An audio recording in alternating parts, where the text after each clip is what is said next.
Your film is now ready to be shown.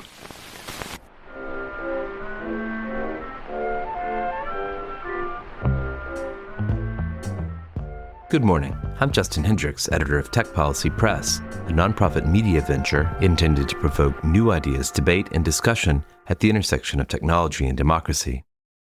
This year, Tech Policy Press is hosting 9 reporting fellows. These individuals, who are located around the world, from India to Spain to Brazil to the US and beyond, bring a variety of experiences and expertise to their work. One of those fellows is Anika Collier Navaroli. Anika is an award-winning writer, lawyer, and researcher focused on the intersections of technology, media, policy, and human rights. She's currently a senior fellow at the Tao Center for Digital Journalism at Columbia University and the McGurn Senior Fellow for Media Integrity at the Consortium on Trust in Media and Technology at the University of Florida. For the past decade, her work has spanned from law firms and think tanks to advocacy organizations and senior policy positions at Twitter and Twitch. For her fellowship, Anika is conducting a series of podcast discussions like the one you'll hear today, which she's dubbed Through to Thriving. These conversations are intended to help us imagine possible futures for tech and tech policy, for democracy, and for society beyond the moment we are in. For this third episode in the series, Anika spoke with Dr. Timnit Gebru. Timnit is the founder and executive director of the Distributed Artificial Intelligence Research Institute, or DARE. Here's Anika to take it from here. Welcome, y'all. And thank you for joining us again for this special series of podcast conversations called Through to Thriving. My name is Anika Collier Navaroli, and I am your host and a fellow here at Tech Policy Press. And I am talking to some amazing folks about what we can put our focus and our energy into now so that we can get through this moment and to a place of a thriving and better future. So today, I am going to be talking about building tech that serves and honors our elders with the amazing Dr. Timnit Gebru. Timnit, welcome to the podcast, and thank you so much for joining us. Thank you for having me. Good to see you. Good to see you and good to talk to you too. For any folks who may be listening to a Tech Policy Press podcast and for some reason have no idea who you are, would you introduce yourself to us? So my name is Timnit Gebru. Timnit means wish in Tigrinya. I think that's relevant for our conversation today. That's my mother tongue. It's the first language I learned how to speak. It's a language spoken, Tigrinya is a language spoken in Eritrea and also the northern Ethiopian region of Tigray. And my job is I'm the founder and executive director of DARE, and DARE stands for the Distributed Artificial Intelligence Research Institute. Well, thank you again for joining us. I want to talk a little bit about the first time that I actually spoke with you. I don't know if you remember this conversation, but I promise it's going to be relevant and it's going to get us into talking about our elders. And, the first time that we had finally connected, I remember I was visiting one of my best friends and their mom lives with them. And, I had said to their mom, like, I got to go get on a work call. I'll be right back, right? I'm going to go take this call, do what I got to do. And so, I got on the phone with you and we were starting to have this conversation. And a couple of minutes into it, their mom busts into the room and is looking at me, right? And, soon enough, sits down on the bed, takes their hand, outstretches it to me, and there's a phone, like an iPhone. Oh, yeah, I remember this. Yes, in it. And I was on the phone with you. Okay. Right. I was like, I think that I gotta go right now. And I'm like, I'm not quite sure, like, exactly what's happening. And it turns out, she was closing on a house. She's like in her 70s, and she couldn't figure out how to use DocuSign. Yeah. And so I ended up spending like the rest of my day, like sitting there and like on the phone trying to be like, can we get it sent to this email address? And, doing electronic signatures and doing all of these things. And I literally remember, no joke, I talked to my therapist about this because I was like, what? Like, it was a moment in time in my life where I was sitting around thinking about, what am I prioritizing, right? What are the things that are important to me and that I'm making a lot of time and space for? And it was one of the first times that I was saying, like, family is really important to me. Elders are really important to me. And so in that moment, having to make that decision of like, I gotta go. And I was like, I really hope that Timnit understands and doesn't think that I am just like the biggest flake on the planet.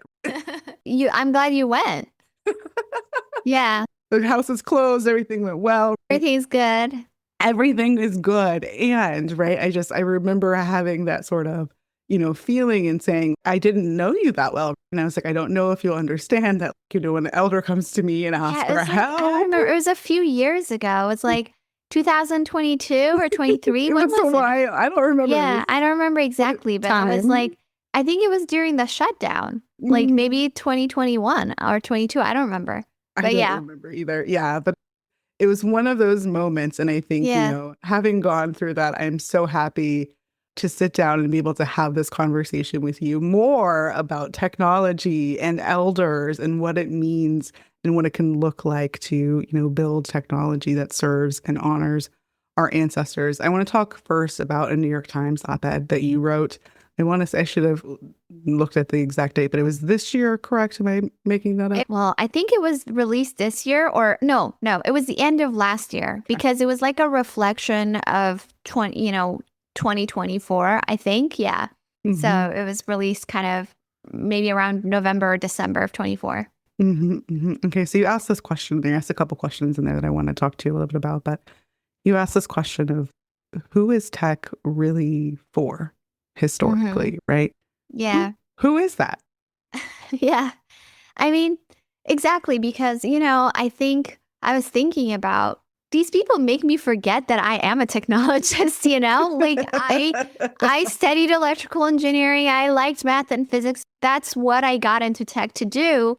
And here I am constantly having to just say, don't do this, don't do that. And I was just like, no, that's not what I want my career to be.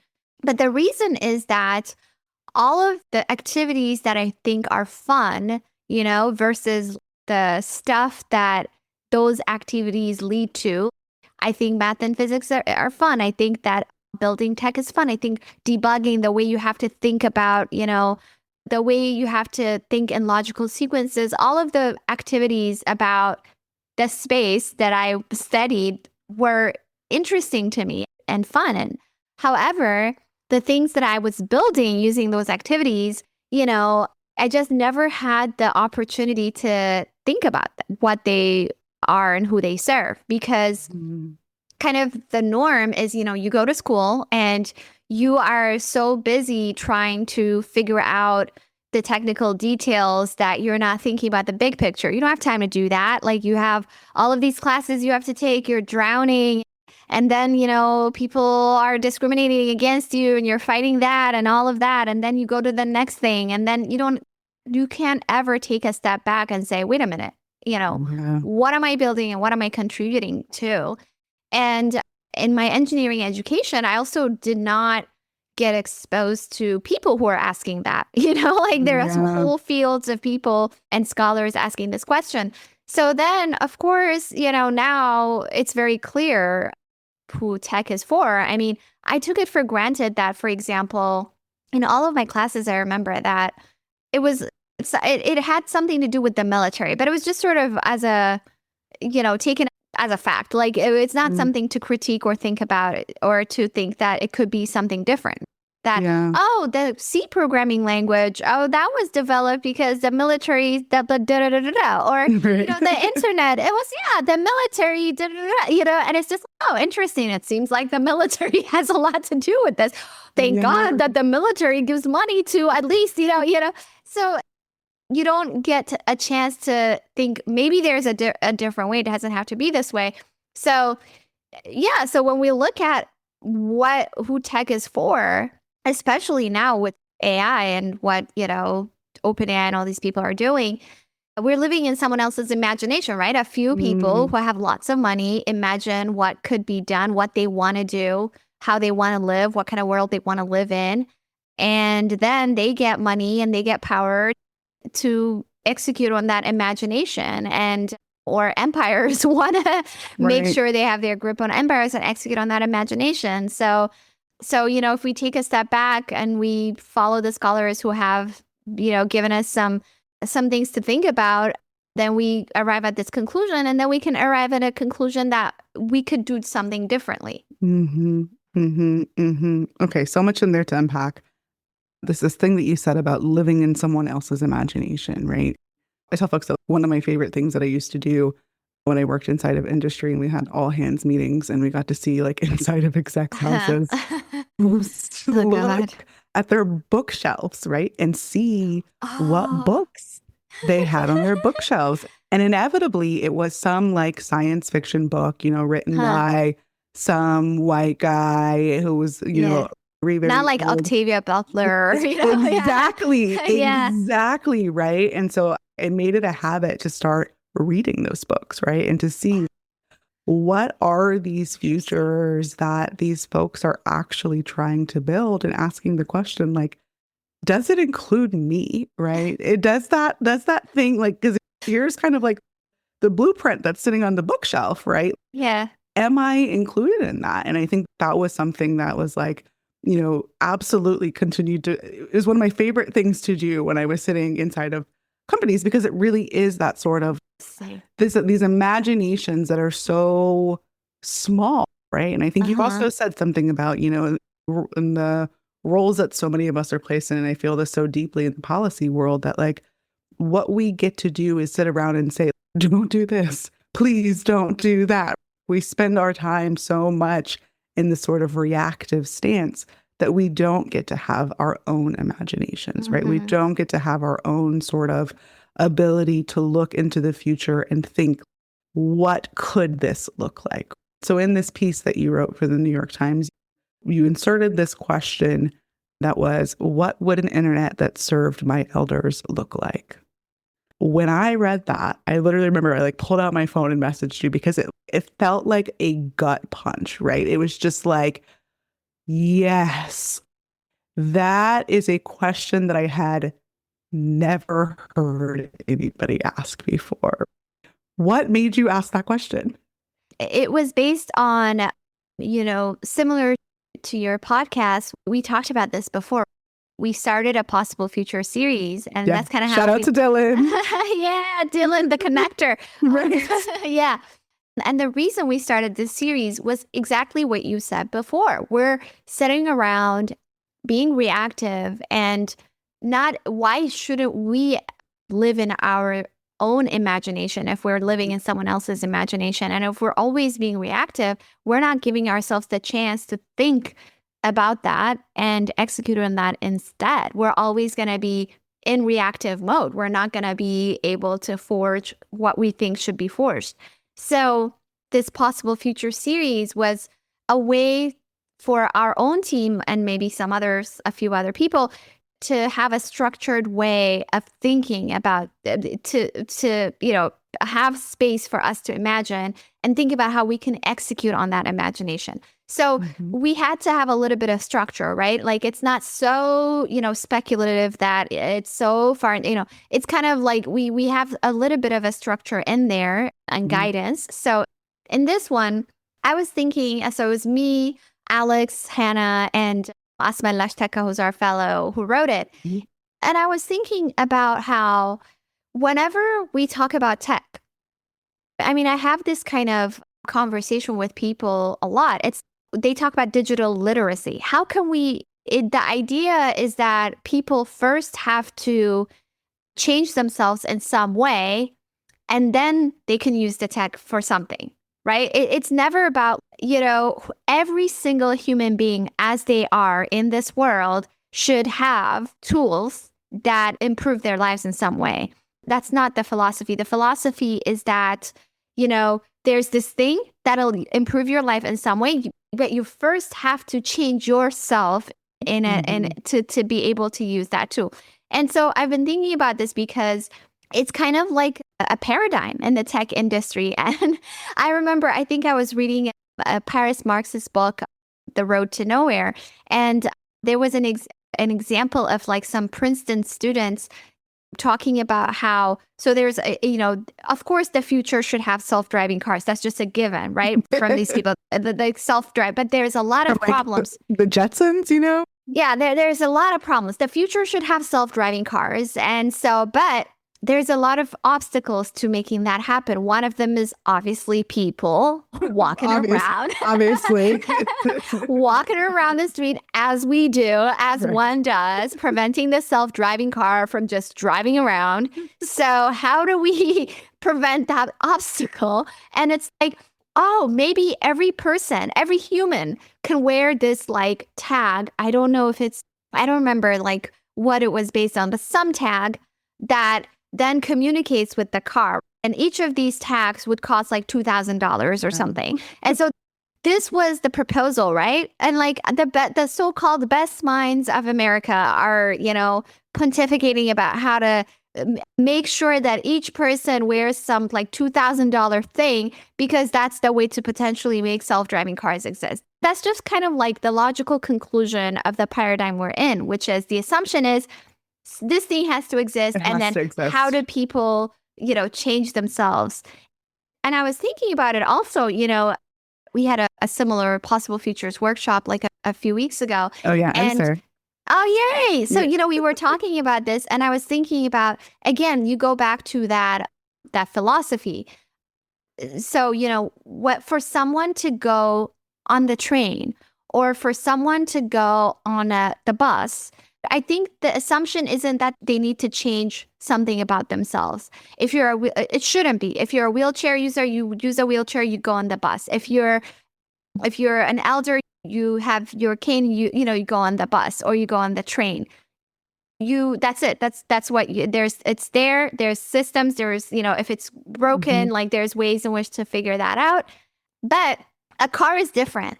It's like we all have to be little pilots, right? It's like imagine all of us it doesn't make any sense to me, because imagine if every single person could, fly a plane, and all these planes flying around and all of these rules. It just makes no sense. And I imagine back to when people imagined cars as a dominant mode of transportation. Yeah. And first, we all have to learn how to, drive cars. And then everybody has to know the rules and not drive fast, but not kill. I mean, it's just, it's meant for you to drive fast, but you can't drive fast because you're going to kill people. And all of society has to be remade to accommodate the existence of cars. I never thought, like, even back to when I was thinking about so-called responsible AI or responsible data model practices, etc. I remember even from 2017, I had a TED Talk, and I gave this example of how it took a long time for seatbelts to be a norm. People resisted them, car companies resisted them, etc.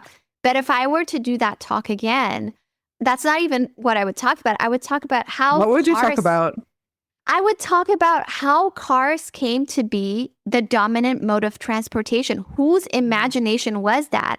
And how it doesn't make sense. It's kind of, when I read Paris's book. So now, going back to the whole elders thing, again, public transportation, trains, buses, that is an assumption that you don't have to change how you are, right? Like you should have this mode of transportation available to you without changing who you are.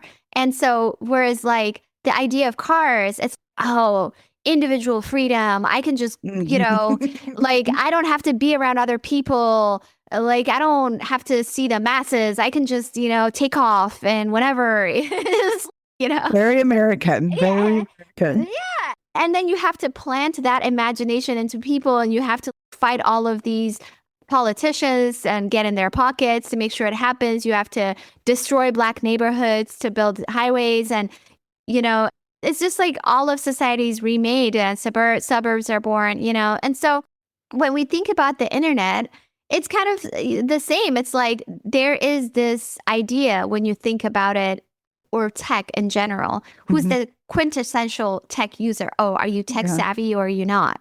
Like, it's not, is there tech that works for anyone as they are? Is that what we're building?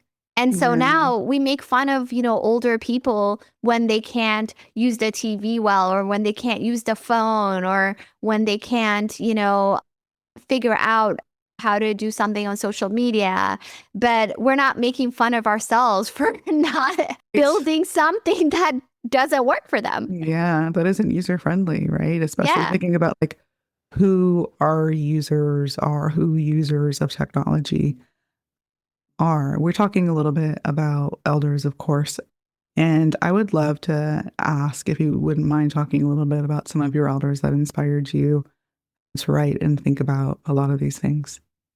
So in this one piece about our internet for our elders, I was, thinking about, for example, I mentioned earlier, my mother tongue is Tigrinya. Mm-hmm. And, the assumption is that, oh, no one should care about people speaking this language or only this language because it's only a certain portion of languages. Why should I care about them when there's all these other people who speak all these other languages? Mm-hmm.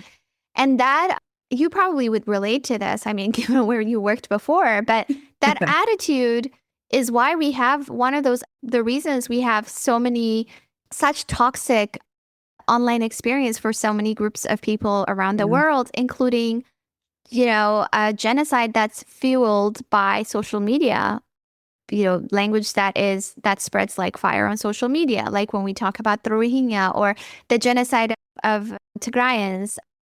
That's kind of when I really started thinking about it, is because I've read a lot about these kinds of issues, and I never really cared about social media. I'm not a social media researcher. But when you start seeing the toxicity, the level of toxicity in your own language, then you really understand what we're dealing with. It's different when I read about the Rohingya. It doesn't hit as much as home as when I see it in my context and my languages and I try to report it and then what happens. And it's literally, well, these people don't really bring in ad revenue. How can we, dedicate this many resources to them when there are only like 10 million people in the world? There's, 8 billion people in the world. Like, that's not a very widely spoken language and all of that. And then we end up with, basically the deadliest genocide of the 21st century thus far, where over 1 million people have been killed. Imagine 1 million out of 7, right? At least 300,000 victims of rape as a weapon of war, etc. And whenever I tried to talk about this and get people to care, it was like, well, again, why should I care about that one, like, little tiny small group of people, And so we started working on language technology, even to do this analysis of social media platforms, etc. We had to do this language technology, work on language tech, and I had to learn how to justify why I'm working on that specific language tech, out of all the other, other languages and everything. And then that led me to think about, why shouldn't I center specific communities that I know that I'm from? Why should they not have what other people have?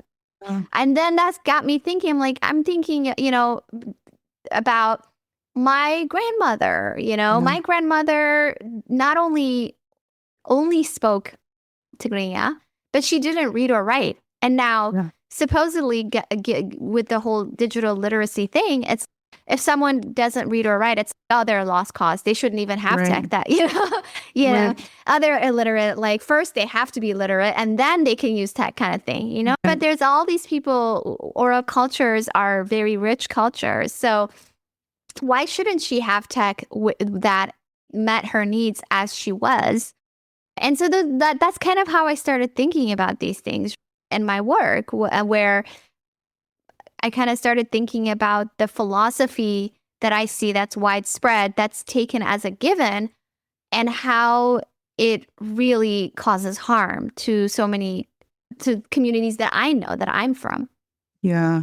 Yeah. Thank you for talking a little bit about that. It does really resonate with me. I think about my own grandparents. My grandfather also couldn't read or write, right? And so I think about, he's now an ancestor, but what his experience of technology would have been like, which he wouldn't have been able to participate, right, in so many of the pieces of this. And I also think about my grandmother, who's also passed.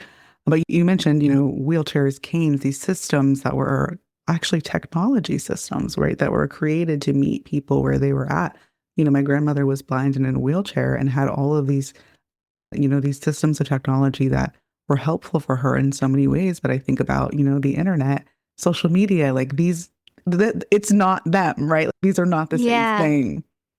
Yeah, the idea is that these things that are not for them, it's like they first have to upgrade themselves in some way. And then they can have, that's a really unspoken sort of rule in tech. And then, if you want to work on tech that works for specific groups of people, then you have to specialize in things like accessibility. It's not, it's not the norm. It's not the foundation. I do accessibility. So that's the part that gets to think about disabled people of all the different kinds of disabilities. That's basically a majority of the world, right? Like, I mean, if you really think about it. And so, sure, if you are the quintessential, internet user, you basically are the person who, has hegemonic views. You have all the money to build tech. So, white dudes Silicon Valley or whatever, who get all them. Again, it's their imagination that's being implemented, right? So they'll build something that kind of follows whatever ideology that they want to follow. And then the idea is that has to work for everybody around the world. And if, we don't meet that, if we're not like that in some way, then first we have to change ourselves, and then we can. Yeah. This piece on changing yourself or having to upgrade yourself in a certain way in order to be able to engage with technology, I think is really interesting, especially with this phrase that you used in the piece that you wrote in the Possible Future series, along with your colleagues, referring to grandmothers as technologies of memory themselves, right? What did you mean when you said that? And can you explain a little bit more about how calling someone a technology and being a technology while also experiencing technologies can be, these different things? Yeah, I never really thought about this. It's like you think about things when they're scarce, I think. So now any elder I have, like my uncles or something, I spend, I try to spend as much time as I can with them, because they're my connection to like whatever villages my, grandparents are from, all of the information about these things and all the knowledge, all the hyper local knowledge that they have. And the fact that, we have oral cultures means that you only get that knowledge when you're with them, right? And you don't have access to that knowledge when you're not with them. It's very interesting, like a gatekeeping mechanism too, right? Yeah. Like it's like data protection. Yeah, like only the people who have access to these people have that knowledge. And so they tell you all of these stories about the past, about the present, about your family members and how you're related to everybody. I mean, I don't understand how this is possible. They have a social graph that goes back generations. I mean, it is incredible. I've never seen anything like it. My brain doesn't work that way. I guess I lost that part of it. I don't know. Any person on the street, they'll be like, the way we're related to that person is. And then 20 minutes later, you're like, oh my God, I need to record this, I can't remember, Yeah. It's like ancestry. Yeah. Yeah. It's very interesting. And so, and a lot of history is also recorded through poetry, there's all these sayings, different phrases and so you only get access to that knowledge from your elders. And it's something very unique. And I only kind of think more about it as I'm growing older too. Mm-hmm. And I know like I only have limited time with these elders of mine. Yeah, yeah.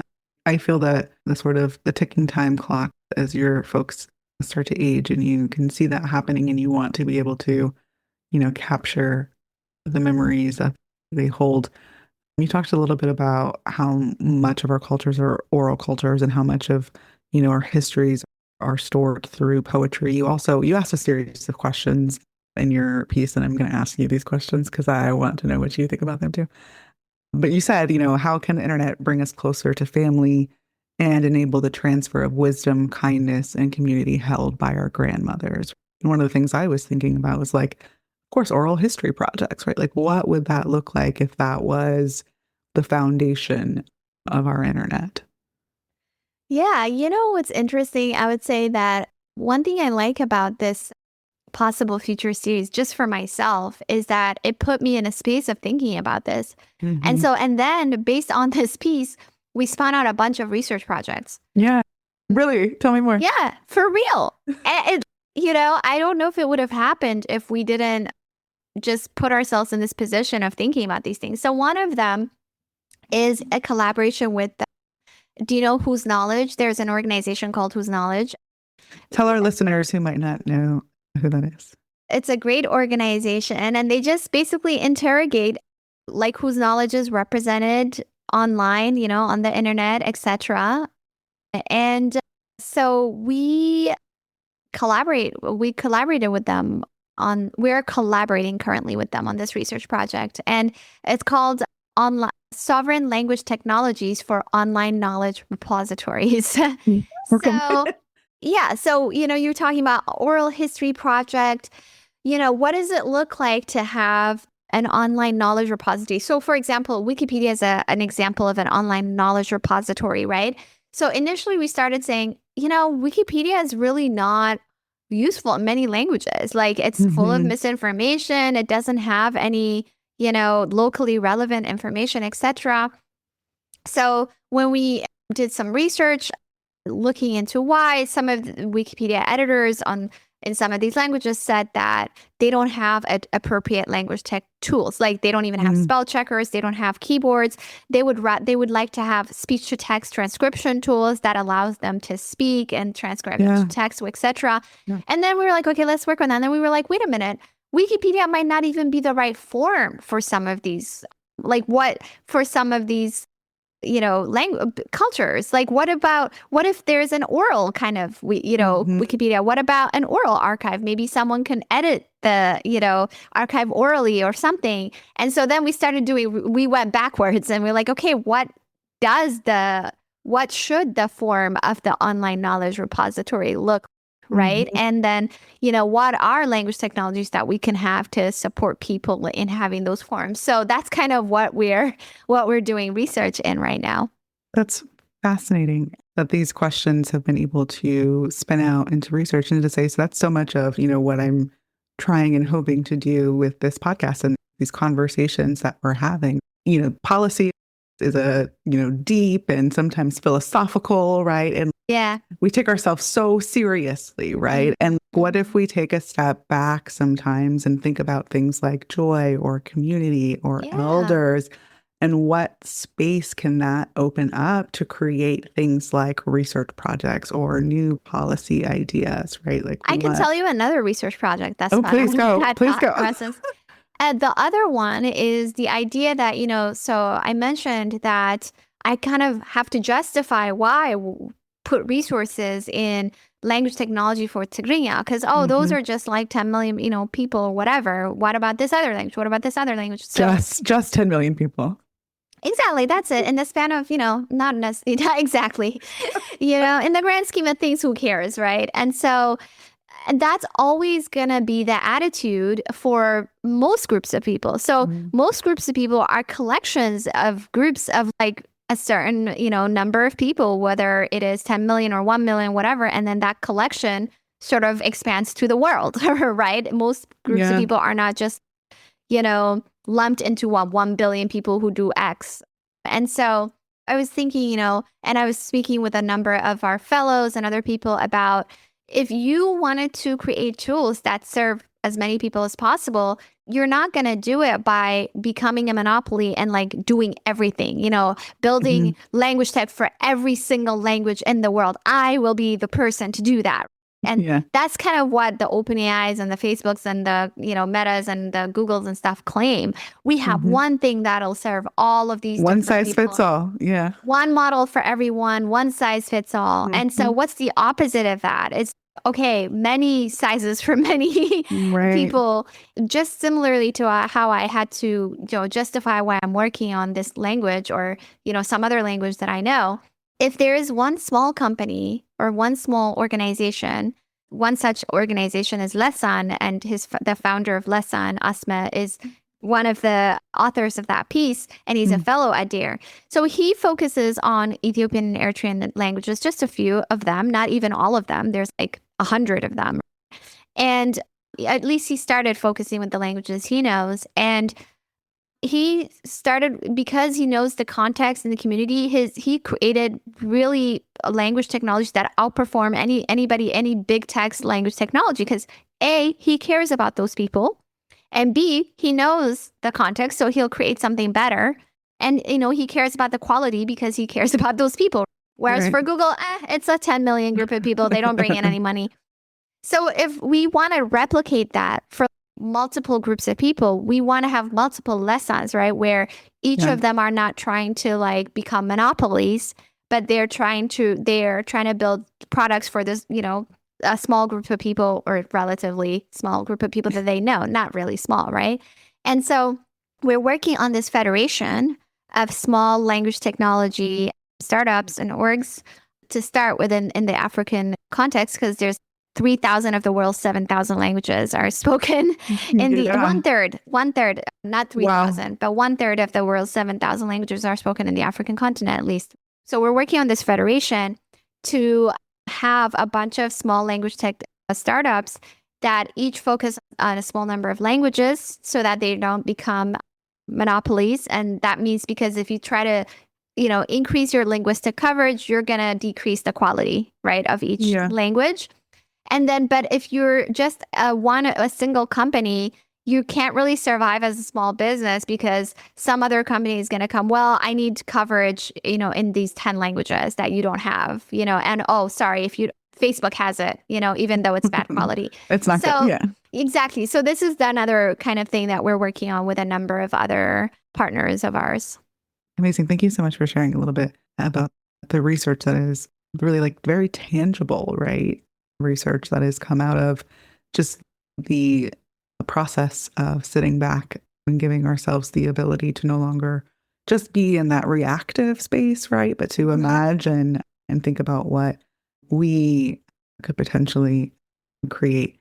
You mentioned misinformation, and we got to talk about the elders and misinformation. I know. And the WhatsApp aunties and the conversations that we're having. I was talking to my same friend's mom, is an immigrant to the United States, and was telling me about, this video that she had seen, and, it was saying that, these immigrants aren't welcome in these cities, whatever. And I finally was like, let me see this. And I look at it, and it's completely AI generated. You know what I mean? Like, oh my God. Voice is like robot voice. I check out the YouTube channel, and it's just video after video targeting immigrant communities, specifically trying to stir up this. And so, I sit down and have this conversation, and I'm like, the companies don't have protections for folks that are at the margins. And so therefore these things are being beta tested. Right. And then of course, we have to go back to the WhatsApp group to say, we looked it up and this isn't true. So you know what I mean? Yeah. Dispelling information. And I think that it is something that is hard and something that we don't necessarily talk about enough.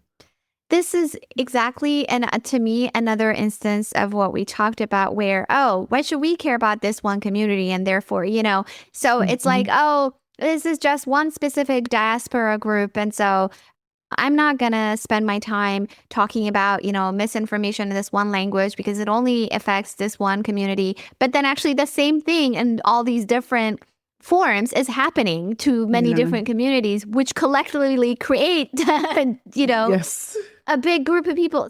So it is happening a lot in so many ways.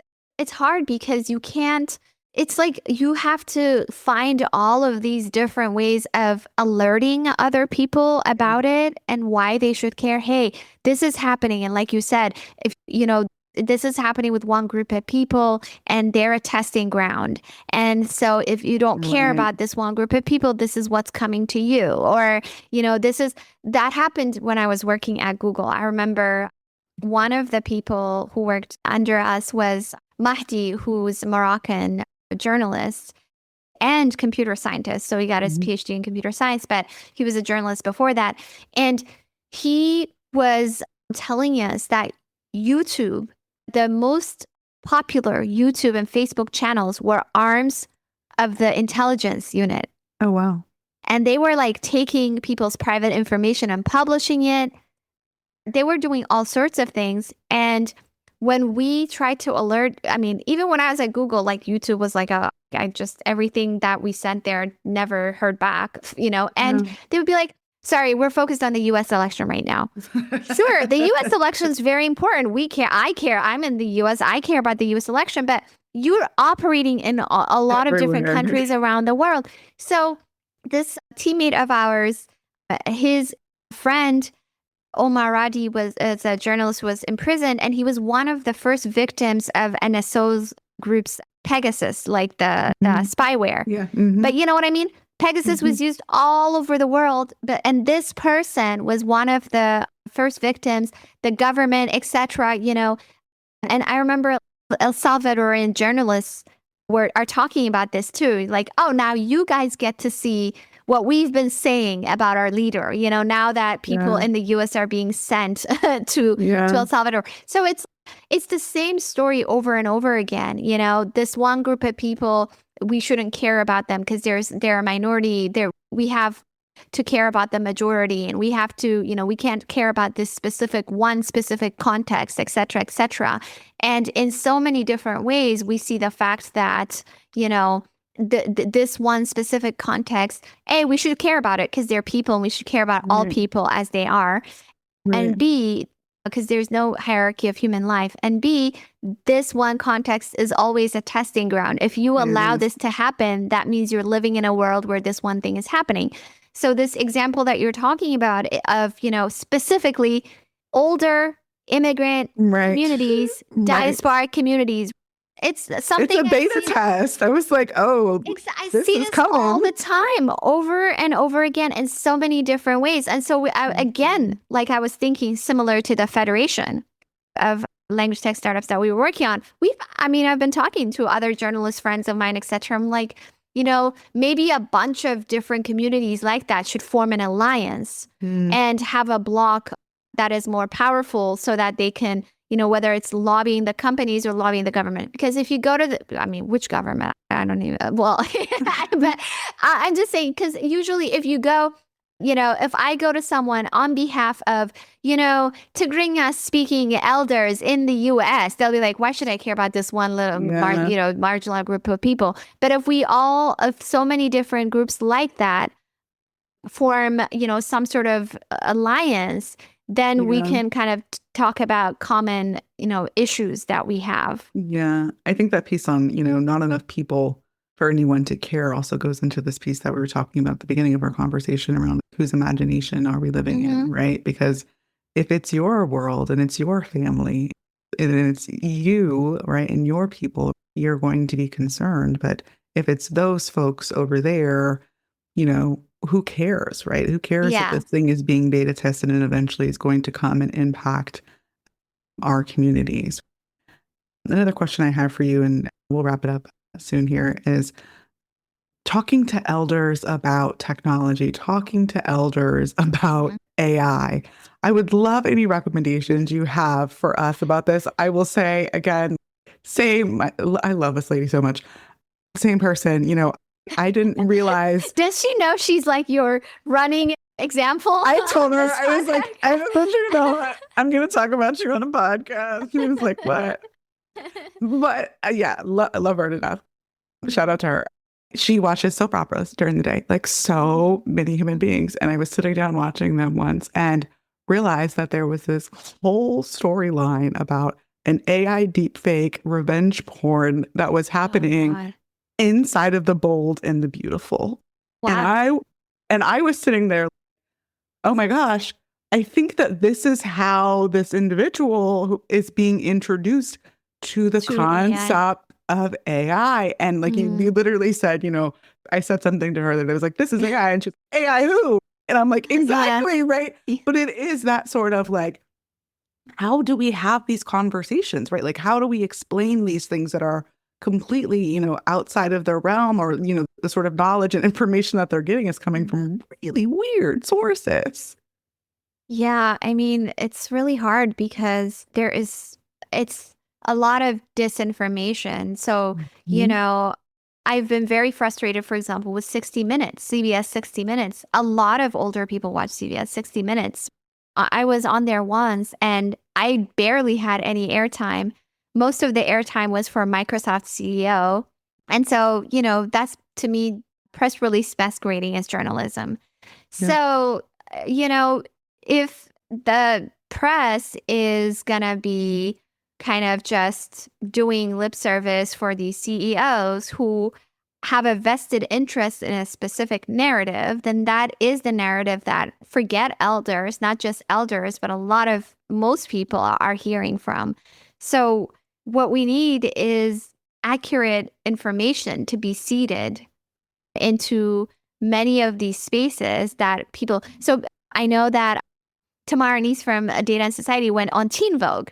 Mm-hmm. And that's, she had an article on Teen Vogue about, climate change and AI, because that is where teenagers are going that's where people are. Yeah. Or, TikTok. If that's, there's some academics who are really good at, all the social media channels. I don't know. I think Kelsey Feis, I don't know how to say her last name properly, Feisler. I'm not sure. But I see her on all the social media channels having explainers, doing all this stuff, because that's where people are. So, accurate information needs to be seeded wherever any group of people wherever they get their information. And it's very difficult to fight the disinformation, misinformation, because, you know who is resourced and who isn't. Right. Misinformation works. Like it wouldn't, people wouldn't spend so much money on disinformation if it didn't work, and if it didn't work tremendously well. And I think it's something that, we have to keep in mind, and especially thinking about our elders and how they are being targeted, specifically by so much of this. I know that you are writing a book. And I'd love to end off our conversation a little bit talking about this question of, we're building these technological futures. How do we build a technological future that serves our communities, our elders, and our grandmothers? Well, I don't know if the book title is going to stay the same. Who knows? But the current one is like, it starts, the view from somewhere. And it's kind of a call back to, Donna Haraway's The View from Nowhere, feminist critique of the way in which we learn, especially at least in the Western world, about, science and tech as being from no one's point of view. It's like it's just the truth out there, or the next evolution, the next inevitable evolution. Like, obviously there was horses, and then steam engines, and then cars, and then self-driving cars, and then flying car. This is the natural progression of things. Right. And first we have to really understand that there is no natural progression of things. It is all of it is about who is getting the resources to execute on what imagination. I'm, a bunch of people created a Discord server for people interested in this possible futures thing at our possible futures community. And I was telling them that I would love to create an alternative curriculum for, computer science students or engineering students. What if my education was different? How would I want it, and how would I want it to be different? In what way? Well, I would have wanted to be indoctrinated, not in this is the way it is, but more, hey, remember that this is someone else's imagination, and this is what this imagination is driven by. Like, you were reading the sci-fi books, and I had to do the same kind of thing. Be like, why are people obsessed with this AGI thing? And a philosopher, Emil, and I wrote this, paper on where we coined the term the test squirrel bundle. It's like, wow, eugenics, this is what they're motivated by. So understanding that, I hate having to spend time reading what these people are writing. I feel, my God, this is not what I want to spend my time doing. But understanding that foundation at least allows you to be like, wow, these are the principles they're instituting, and what are the principles that I'm interested in? The first thing has to be understanding the fact that we're living someone else's imagination and how that is so. Then we can continue to ask, okay, so what are principles that we care about? So for me, it's Alex Hanna and Tina Park wrote this a paper against scale when Alex was actually in our team at Google. And it was like the whole scale, Silicon Valley scale thinking is that this one size fits all thing. Yeah. And whereas, for example, the federation that I'm thinking we're working on is the complete opposite of that. It's like you achieve so-called scale, but that's not by, having one thing for everyone. That's by having many things for many people. Yeah. Yeah. And when you think about movements too and how they spread, it's not by one person, I don't know, leading a movement for the whole world. Like it's one person starting something in one place and that spreads and it gets adopted by somebody else in another place. I mean, that's how things change, right? Yeah. So that's what I would think about. It's first thinking about, whose imagination we're living in. Secondly, giving ourselves space to figure out what principles we care about and what, like how we can all use our skills to build on those principles. And 3, resourcing. I mean, let's just money. Okay. Yeah. Money. And I'm not going to, we're always talking up there, and okay, let's get back down to earth. Yeah. Resourcing and funding the people whose imaginations we agree with, who we think should be instituted. And so, Sam Altman, builds something bad and fails. But when he fails and we build something bad, he takes the whole world with him and he has billions and trillions and whatever. The rest of us should be able to get to prototype things, even if they fail, even if it was a mistake or whatever. But we should be able to experiment and prototype on the things we're imagining at a small scale. And we should be able to resource people to do that.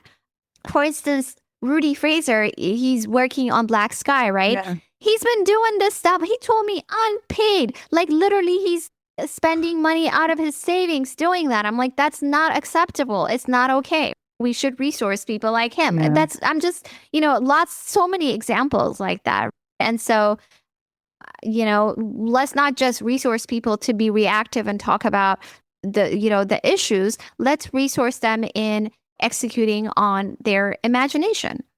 Yeah. Well, thank you so much, Timnit, for joining us and for giving us those 3 really actionable items that we can do to continue to build a future that would honor and serve our elders and our ancestors. It was really wonderful speaking with you today. Thank you for having me.